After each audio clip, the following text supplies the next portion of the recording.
ಸ್ನೇಹಿತರೆ, ಮೀಡಿಯಾ ಮಾಸ್ಟರ್ಸ್ಗೆ ಸ್ವಾಗತ ಸುಸ್ವಾಗತ.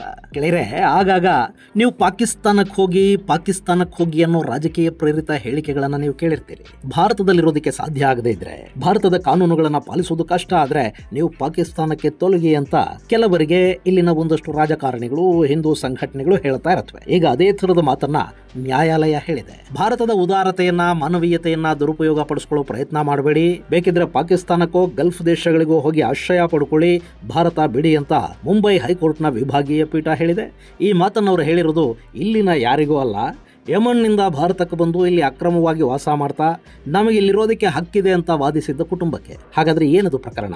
ತೀರಾ ನ್ಯಾಯಾಲಯ ಹೀಗೆ ಹೇಳಬೇಕಾಗಿ ಬಂದದ್ದು ಯಾಕೆ? ವಲಸಿಗರ ಬಗ್ಗೆ ಭಾರತದ ಕಾನೂನುಗಳು ಏನು ಹೇಳತ್ವೆ? ಬನ್ನಿ ನೋಡೋಣ. ಅದಕ್ಕೂ ಮುಂಚೆ ನಿಮಗೊಂದು ವಿಷಯ ತಿಳಿಸಬೇಕಿದೆ. ಸ್ನೇಹಿತರೆ, ಸಂಸ್ಕೃತ ಕಲಿಬೇಕು ಅನ್ನೋದು ಸಾಕಷ್ಟು ಜನರ ಆಸೆ. ಇನ್ನು ಕೆಲವರು ನಮಗೆ ಕಲಿಯೋದಿಕ್ಕಾಗಲಿಲ್ಲ, ನಮ್ಮ ಮಕ್ಕಳಾದರೂ ಸಂಸ್ಕೃತದ ಶ್ಲೋಕಗಳು, ಸಂಸ್ಕೃತಿ, ಸಂಸ್ಕಾರ ಇದೆಲ್ಲವನ್ನ ಕಲಿಬೇಕು ಅಂದ್ಕೋತಾರೆ. ಆದ್ರೆ ಶಾಲೆ, ಕಚೇರಿ, ಬೇರೆ ಬೇರೆ ಕೆಲಸಗಳ ನಡುವೆ ಅದು ಸಾಧ್ಯವಾಗೋದು ಕಷ್ಟ ಆಗುತ್ತೆ. ಜೊತೆಗೆ ಕಲಿಸೋರು ಯಾರು? ಇನ್ನು ಈ ಬಗ್ಗೆ ಚಿಂತೆ ಮಾಡೋದಿಕ್ಕೆ ಹೋಗಬೇಡಿ. ನೀವು ನಿಮ್ಮ ಮನೆಯಲ್ಲಿ ಕೂತ್ಕೊಂಡು ನಿಮಗೆ ಅನುಕೂಲವಾಗುವ ಸಮಯದಲ್ಲಿ ನೀವು ಮತ್ತು ನಿಮ್ಮ ಮಕ್ಕಳು ಇಬ್ಬರು ಕೂಡ ಆನ್ಲೈನ್ ಮೂಲಕನೇ ಸಂಸ್ಕೃತವನ್ನು ಕಲಿಯೋದಕ್ಕೆ ಸಾಧ್ಯ ಆಗುತ್ತೆ. ನವದೆಹಲಿಯ ಕೇಂದ್ರೀಯ ಸಂಸ್ಕೃತ ವಿಶ್ವವಿದ್ಯಾಲಯದ ಮುಕ್ತ ಸ್ವಾಧ್ಯಾಯ ಪೀಠ ನಮಗಂಥದ್ದೊಂದು ಅವಕಾಶವನ್ನು ಒದಗಿಸಿಕೊಡ್ತಾ ಇದೆ. 8 ರಿಂದ 14 ವರ್ಷದ ಮಕ್ಕಳಿಗೆ ನೈತಿಕ ಶಿಕ್ಷಣ, 12 ವರ್ಷ ಮೇಲ್ಪಟ್ಟವರಿಗೆ ಸಂಸ್ಕೃತ ಭಾಷಾವತರಣಿ ಸೇರಿದ ಹಾಗೆ ಹಲವು ವಿಭಾಗಗಳನ್ನು ಅವರು ಪರಿಚಯಿಸ್ತಾ ಇದ್ದಾರೆ. ಮಕ್ಕಳಿಗೆ ಸಂಸ್ಕೃತದ ಜೊತೆಗೆ ನೀತಿಕಥೆಗಳು, ಶ್ಲೋಕಗಳು, ಭಜನೆಗಳ ಮೂಲಕ ಇವತ್ತಿನ ಮಕ್ಕಳು ತುಂಬಾ ಮಿಸ್ ಮಾಡಿಕೊಳ್ತಾ ಇರೋ ನೈತಿಕ ಶಿಕ್ಷಣವನ್ನು ಕೊಡಲಾಗುತ್ತೆ. ಇನ್ನು ನೀವು ಕೂಡ ಸಂಸ್ಕೃತ ಕಲಿಬಹುದು. ಸಂಸ್ಕೃತ ಓದೋದು, ಮಾತಾಡೋದು, ಬರೆಯೋದು ಎಲ್ಲವನ್ನ ಕಲಿಸ್ತಾರೆ. ಇದು ಕೇಂದ್ರೀಯ ಸಂಸ್ಕೃತ ವಿಶ್ವವಿದ್ಯಾಲಯದ ಕಾರ್ಯಕ್ರಮ. ಸಂಸ್ಕೃತ ಹಾಗೂ ಸಂಸ್ಕೃತಿಯನ್ನು ಕಲಿಯುವ ಆಸಕ್ತಿ ಇದ್ರೆ ಹೆಚ್ಚಿನ ಮಾಹಿತಿಗಾಗಿ ಸಂಪರ್ಕಿಸಿ 9440 6979 944 978650. ವೆಬ್ಸೈಟ್ ವಿಳಾಸ msp.ac.in. ಅರ್ಜಿ ಸಲ್ಲಿಕೆಗೆ ಕೊನೆಯ ದಿನಾಂಕ ಆಗಸ್ಟ್ 7, 2024.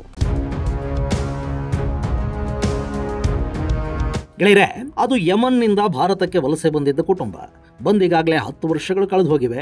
ಹಾಗೆ 7-8 ವರ್ಷಗಳ ಹಿಂದೆ ಅವರ ವೀಸಾ ಅವಧಿ ಕೂಡ ಮುಗಿದಿದೆ. ಆದರೆ ಅವರಿಲ್ಲಿಂದ ತಮ್ಮ ದೇಶಕ್ಕೆ ಹಿಂತಿರುಗಿ ಹೋಗಿಲ್ಲ. ಅವರಿಗೆ ಇಲ್ಲೇ ಉಳ್ಕೊಳ್ಳೋದಕ್ಕೆ ಭಾರತ ಸರ್ಕಾರ ಅನುಮತಿಯನ್ನೂ ಕೊಟ್ಟಿಲ್ಲ. ಹೀಗಾಗಿ ಅವರನ್ನು ಒತ್ತಾಯಪೂರ್ವಕವಾಗಿ ಇಲ್ಲಿಂದ ಹೊರ ಹಾಕಬೇಕು. ಈ ಸಂದರ್ಭದಲ್ಲಿ ಭಾರತ ಅವರಿಗೆ ಇನ್ನು ನೀವು ಇಲ್ಲಿದ್ದು ಸಾಕು, ದೇಶ ಬಿಟ್ಟು ಹೊರಡಿ ಅನ್ನೋ ಆದೇಶವನ್ನು ಕೊಡ್ತು. ತಕ್ಷಣ ಅವರು ಮುಂಬೈನ ನ್ಯಾಯಾಲಯದ ಮೆಟ್ಲು ಹತ್ತಿದ್ರು. ನಮ್ಮ ಹಕ್ಕುಗಳನ್ನು ಕಾಪಾಡಿ, ನಮಗಿಲ್ಲಿ ಉಳಿಯೋದಕ್ಕೆ ಅವಕಾಶ ಕೊಡಿ, ನಾವು ನಿರಾಶ್ರಿತರು ಅಂತ ಕೂತ್ಕೊಂಡ್ರು.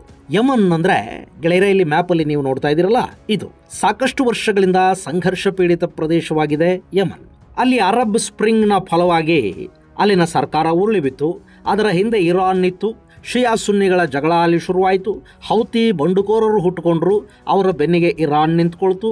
ಯಾಕೆಂದ್ರೆ ಅವರು ಶಿಯಾಗಳಾಗಿದ್ರು. ಹಾಗೆ ಅಲ್ಲಿದ್ದ ಸರ್ಕಾರ ಸುನ್ನಿಗಳದ್ದಾಗಿತ್ತು. ಹೀಗಾಗಿ ಅಲ್ಲಿ ಸೌದಿ ಹಾಗೂ UAEಗಳು ಹೌತಿಗಳ ವಿರುದ್ಧ ಅಲ್ಲಿನ ಸರ್ಕಾರದ ಪರ ನಿಂತು. ವಿಶ್ವಸಂಸ್ಥೆ ಅಲ್ಲಿನ ಹಿಂದಿನ ಸರ್ಕಾರವೇ ಅಧಿಕೃತ ಅಂತ ಹೇಳ್ತು.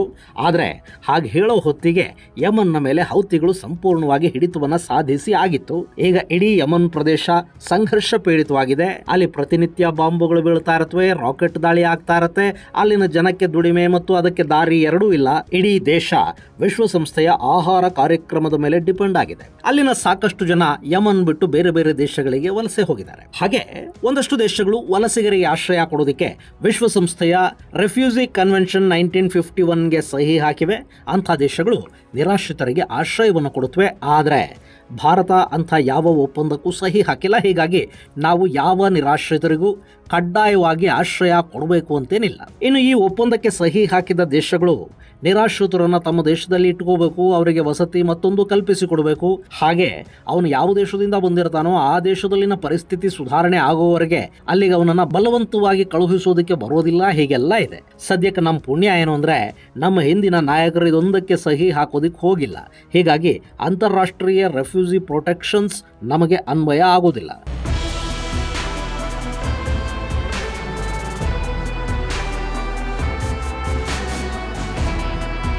ಇನ್ನು ಈ ಪ್ರಕರಣದಲ್ಲಿ ಏನಾಗಿದೆ ಅಂದರೆ, ಖಾಲಿದ್ ಗೊಮಾಯ್ ಮೊಹಮ್ಮದ್ ಹಸನ್ ಅನ್ನೋ ಯಮನ್ ನಾಗರಿಕ ಮಾರ್ಚ್ 2014ರಲ್ಲಿ ಸ್ಟೂಡೆಂಟ್ ವೀಸಾದ ಮೇಲೆ ಭಾರತಕ್ಕೆ ಬರ್ತಾನೆ.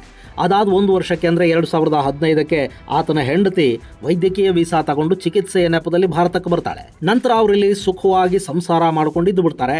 ಅವ್ರಿಗೆ ಇಲ್ಲೇ ಒಂದು ಮಗು ಕೂಡ ಆಗುತ್ತೆ, ಅದು ಹೆಣ್ಣು ಮಗು. ಆದರೆ ಅವರು ಮಾತ್ರ ಭಾರತ ಬಿಟ್ಟು ಹೋಗೋದಿಲ್ಲ. ಬದಲಿಗೆ ಇಲ್ಲಿ ನಮಗೆ ಆಶ್ರಯ ಕೊಡಿ ಅಂತ ಸರ್ಕಾರಕ್ಕೆ ಅರ್ಜಿ ಸಲ್ಲಿಸ್ತಾರೆ. ಆದರೆ ಭಾರತ ಈ ಯೆಮನ್ ನಾಗರಿಕರಿಗೆ ಆಶ್ರಯ ಕೊಡೋದಕ್ಕೆ ಒಪ್ಪೋದಿಲ್ಲ. ಅವರ ಅರ್ಜಿ ತಿರಸ್ಕೃತಗೊಳ್ತು. ಸೊ ಅವರು ಅದೇ ಥರದ ಅರ್ಜಿಯನ್ನು ಪಾಕಿಸ್ತಾನಕ್ಕೆ ಸಲ್ಲಿಸಿದರು. ಅದು ಎಷ್ಟಾದರೂ ಇಸ್ಲಾಮಿಕ್ ದೇಶ ಅಲ್ವಾ, ಅವರು ಇವರಿಗೆ ಸಪೋರ್ಟ್ ಮಾಡದೆ ಇನ್ಯಾರಿಗೆ ಮಾಡಬೇಕು. ಆದರೆ ಪಾಕಿಸ್ತಾನದಿಂದ ಕೂಡ ಪಾಸಿಟಿವ್ ರೆಸ್ಪಾನ್ಸ್ ಬರಲಿಲ್ಲ. ಅವರು ಆಶ್ರಯವನ್ನು ಕೊಡ್ತೀವಿ ಬನ್ನಿ ಅಂತಲೂ ಹೇಳಲಿಲ್ಲ, ಕೊಡೋದಿಲ್ಲ ಅಂತ ಕೂಡ ಹೇಳಲಿಲ್ಲ. ಈ ದಂಪತಿ ಹಾಗೆ ಬೇರೆ ಬೇರೆ ದೇಶಗಳಿಗೆ ಕೂಡ ಅರ್ಜಿ ಸಲ್ಲಿಸಿದ್ರೇನೋ ಗೊತ್ತಿಲ್ಲ, ಆದರೆ ಭಾರತದಿಂದ ಜಾಗ ಮಾತ್ರ ಖಾಲಿ ಮಾಡಲಿಲ್ಲ.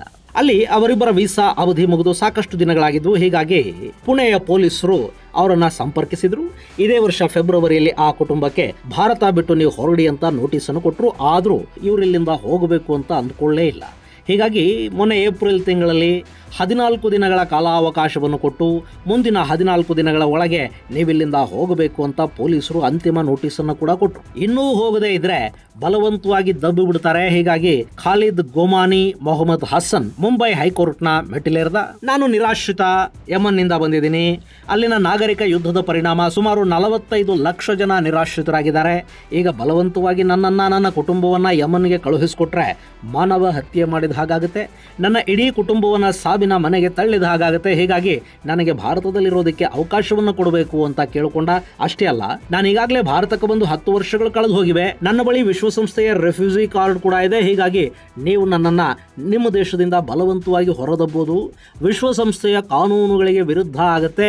ಹಾಗೆ ಭಾರತೀಯ ಸಂವಿಧಾನ ಕೂಡ ಇದನ್ನು ಒಪ್ಪೋದಿಲ್ಲ.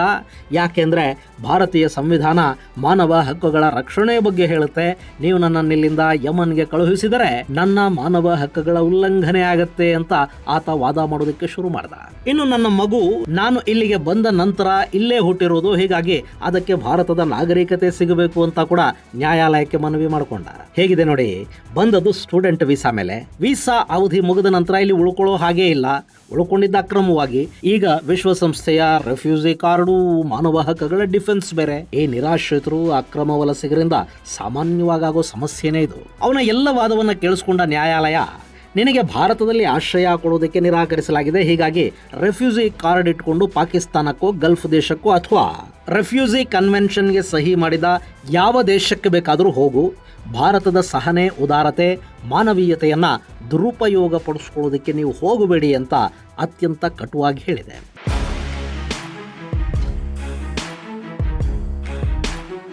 ಇನ್ನು ಆ ಕುಟುಂಬ, ನಾವು ಆಸ್ಟ್ರೇಲಿಯಾಗೆ ವೀಸಾಗಾಗಿ ಅರ್ಜಿಯನ್ನು ಸಲ್ಲಿಸಿದ್ದೀವಿ, ಅಲ್ಲಿನ ವೀಸಾ ಸಿಗೋವರೆಗೆ ನಮಗೆ ಇಲ್ಲಿರೋದಕ್ಕೆ ಅವಕಾಶ ಕೊಡಿ ಅಂತ ಕೇಳ್ಕೊಂಡಿದೆ. ಹೀಗಾಗಿ ಇಲ್ಲಿ ಮಾನವೀಯತೆಯ ದೃಷ್ಟಿಯಿಂದ ಆ ಕುಟುಂಬಕ್ಕೆ ಇನ್ನೊಂದು ಅವಕಾಶವನ್ನ ನ್ಯಾಯಾಲಯ ಕೊಟ್ಟಿದೆ. ಇಲ್ಲಿ ಒಂದು ಪ್ರಶ್ನೆ ಕೂಡ ಉದ್ಭವ ಆಗ್ತಾ ಇದೆ. ಅದು ಏನು ಅಂದ್ರೆ, ಖಾಲಿದ್ ಗೋಮಾನಿ ಮೊಹಮ್ಮದ್ ಹಸನ್ ದಂಪತಿಯ ಹೆಣ್ಣು ಮಗು ಹುಟ್ಟಿರೋದು ಭಾರತದಲ್ಲಿ. ಸಾಮಾನ್ಯವಾಗಿ ಯಾವುದೇ ಮಗು ಯಾವ ದೇಶದಲ್ಲಿ ಹುಟ್ಟುತ್ತೋ ಆ ದೇಶದ ಸಿಟಿಸನ್ಶಿಪ್ ಆ ಮಗುವಿಗೆ ಸಿಗಬೇಕು ಅಲ್ವಾ. ಹೀಗಿರುವಾಗ ತಂದೆ ತಾಯಿ ಬೇರೆ ದೇಶದವರಾದ್ರೆ ಅವರ ಮಗು ಭಾರತದಲ್ಲಿ ಹುಟ್ಟಿದ್ರೆ ಆ ಮಗುವಿಗೆ ಭಾರತದ ಪೌರತ್ವ ಸಿಗಬೇಕಾ? ಅಕಸ್ಮಾತ್ ಸಿಕ್ಕರೆ ಅದನ್ನ ಹೇಗೆ ಕನ್ಸಿಡರ್ ಮಾಡಬೇಕು ಅನ್ನೋದು ಪ್ರಶ್ನೆ. ಆದ್ರೆ ಅದಕ್ಕೆ ನ್ಯಾಯಾಲಯಕ್ಕೆ ಉತ್ತರವನ್ನು ಕೊಟ್ಟಿರುವ ಪುಣೆ ಪೊಲೀಸರ ಪರ ವಕೀಲ ಸಂದೇಶ್ ಪಾಟೀಲ್, ಭಾರತದ ಕಾನೂನುಗಳ ಪ್ರಕಾರ ತಂದೆ ಅಥವಾ ತಾಯಿ ಯಾರಾದರೂ ಒಬ್ಬರು ಭಾರತೀಯರಾಗಿದ್ರೆ ಮಾತ್ರ ಅವರ ಭಾರತದಲ್ಲಿ ಹುಟ್ಟುವ ಮಗುವಿಗೆ ಭಾರತದ ಪೌರತ್ವ ಸಿಗುತ್ತೆ ಅಂತ ಹೇಳಿದ್ದಾರೆ. ಇಲ್ಲಿ ತಂದೆ ತಾಯಿ ಇಬ್ಬರು ಕೂಡ ಭಾರತೀಯರಲ್ಲ. ಇನ್ನು ಮಗು ಹುಟ್ಟುವ ಹೊತ್ತಿಗಾಗಲೇ ಆ ಗಂಡ ಹೆಂಡತಿ ಇಬ್ಬರ ವೀಸಾ ಅವಧಿ ಮುಗಿದು ಹೋಗಿತ್ತು. ಹೀಗಾಗಿ ಆ ಮಗುವಿಗೆ ಕೂಡ ಭಾರತೀಯ ಪೌರತ್ವ ಸಿಗೋದಿಲ್ಲ ಅನ್ನೋ ವಿಷಯವನ್ನ ನ್ಯಾಯಾಲಯದ ಗಮನಕ್ಕೆ ವಕೀಲರು ತಂದಿದ್ದಾರೆ. ಆದರೆ ಈ ಬಗ್ಗೆ ಇನ್ನಷ್ಟು ಮಾಹಿತಿಯನ್ನು ನೀಡೋದಕ್ಕೆ ನ್ಯಾಯಾಲಯ ಸ್ಪೆಷಲ್ ಕೌನ್ಸಿಲ್ ಪಾಟೀಲ್ ಅವರಿಗೆ ತಿಳಿಸಿದೆ ಮತ್ತು ಪ್ರಕರಣದ ವಿಚಾರಣೆಯನ್ನ ಮುಂದಿನ ವಾರಕ್ಕೆ ಮುಂದೂಡಲಾಗಿದೆ. ಇಲ್ಲಿ ಮಗುವಿನ ಪೌರತ್ವದ ವಿಷಯದಲ್ಲಿ ನ್ಯಾಯಾಲಯ ಯಾವ ತೀರ್ಪನ್ನು ಕೊಡುತ್ತೆ ಅನ್ನೋದು ಈಗ ಕುತೂಹಲದ ಪ್ರಶ್ನೆ. ಇದು ಗೆಳೆಯರೆ, ಪುಣೆಯಲ್ಲಿ ಅಕ್ರಮವಾಗಿ ನೆಲೆಸಿದ್ದ ವಿದೇಶಿ ಕುಟುಂಬಕ್ಕೆ ಪಾಕಿಸ್ತಾನಕ್ಕೆ ಅಥವಾ ಗಲ್ಫ್ ದೇಶಗಳಿಗೆ ಹೋಗಿ ಭಾರತದ ಉದಾರ ನೀತಿಗಳನ್ನ, ಸಹನೆಯನ್ನ ದುರುಪಯೋಗ ಪಡಿಸಿಕೊಳ್ಳಬೇಡಿ ಅಂತ ನ್ಯಾಯಾಲಯ ತಿಳಿಸಿದ ಪ್ರಕರಣಕ್ಕೆ ಸಂಬಂಧಪಟ್ಟ ಒಂದಷ್ಟು ಮಾಹಿತಿ. ಮುಂದಿನ ಸಂಚಿಕೆಯಲ್ಲಿ ಮತ್ತಷ್ಟು ವಿಶೇಷಗಳ ಜೊತೆ ಮತ್ತೆ ಭೇಟಿಯಾಗೋಣ. ಅಲ್ಲಿವರೆಗೆ ಜೈ ಹಿಂದ್, ಜೈ ಕರ್ನಾಟಕ.